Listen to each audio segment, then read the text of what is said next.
कृपया कहानी को पूरी सुने। कहानी अच्छी लगे तो लाइक एंड सब्सक्राइब जरूर करें। रोहन और रोमा सुबह की पहली चाय घर की बालकनी में बैठकर पीते थे। ये उनकी दिनचर्या की शुरुआत का एक अहम हिस्सा था। एक यही समय था जब दोनों कुछ देर के लिए एक दूसरे के साथ कुछ समय व्यतीत कर लिया करते थे, वरना रोहन को अपने काम से और रोमा को घर परिवार की जिम्मेदारियों से कहाँ ही फुर्सत मिलती थी। एक रोज सुबह में रोमा और रोहन दोनों बाहर बालकनी में बैठकर चाय पी रहे थे। तभी एक सामान से लोडेड ट्रक उनकी सामने वाली बिल्डिंग के आगे आकर रुका। साथ ही एक स्विफ्ट कार आकर रुकी, जिसमें से एक 35 से 36 साल की एक बेहद स्मार्ट महिला उतरी। वो महिला खुद ही गाड़ी ड्राइव कर रही थी।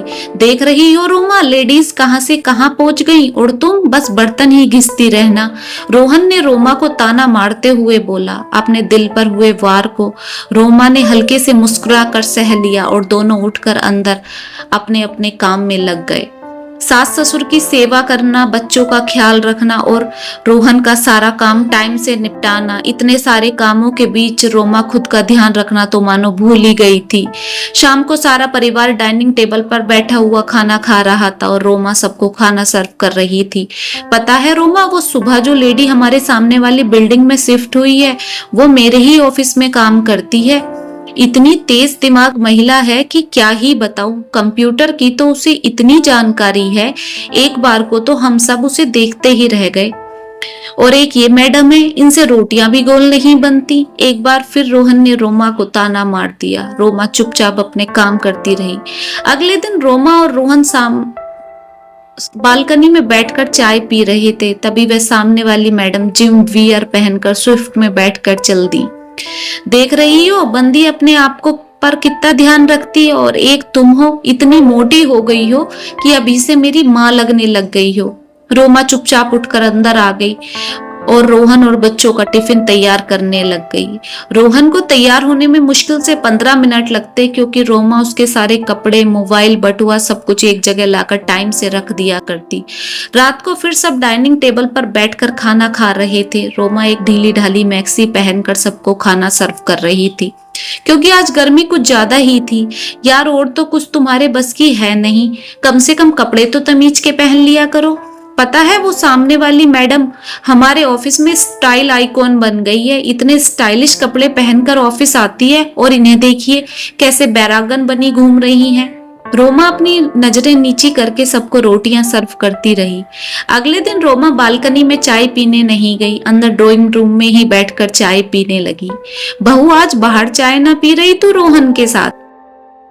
मम्मी जी, आज बाहर थोड़े मच्छर हैं, इसलिए मैं यहीं बैठ गई। रोहन बालकनी में बैठकर चाय पीता रहा और सामने वाली मैडम को ताड़ता रहा। उसे रोमा की कमी का कोई एहसास नहीं था। रोमा, आज रात को मैं जरा देर से आऊंगा, ऑफिस की तरफ से होटल रेजिडेंसी में पार्टी है, रोहन ने बालकनी से अंदर आते हुए बोला। रोहन के ऑफिस का सारा स्टाफ टाइम से होटल रेजिडेंसी पहुंच गया। मंद मंद रोशनी, शराब की बोतलें और सिगरेट का धुआं पूरे हॉल में फैला हुआ था। रोहन की नजरें सामने वाली मैडम को ढूंढ रही थी।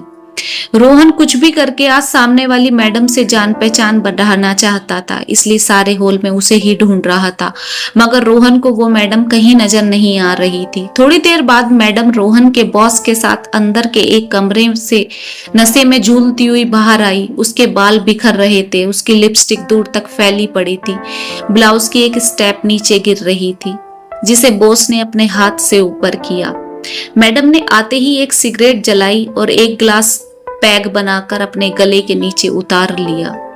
रोहन फटी आंखों से मैडम को देखे जा रहा था। तभी रोहन का कुलीग मिस्टर वर्मा रोहन के कंधे पर हाथ रखते हुए बोला। क्या बात मिस्टर रोहन, बहती गंगा में हाथ धोना चाह रहे हो क्या? क्या मतलब मिस्टर वर्मा? रोहन ने थोड़ा सवालिया नजरिए से उन्हें देखते हुए पूछा। ये सुलोचना मैडम है, 5000 की एक रात देती है, तुम्हें भी लेनी हो तो ले लेना।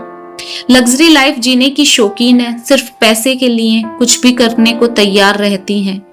जिस औरत को रोहन एक आदर्श महिला मान रहा था वो इतनी घटिया निकलेगी, रोहन ने कभी सोचा भी नहीं था।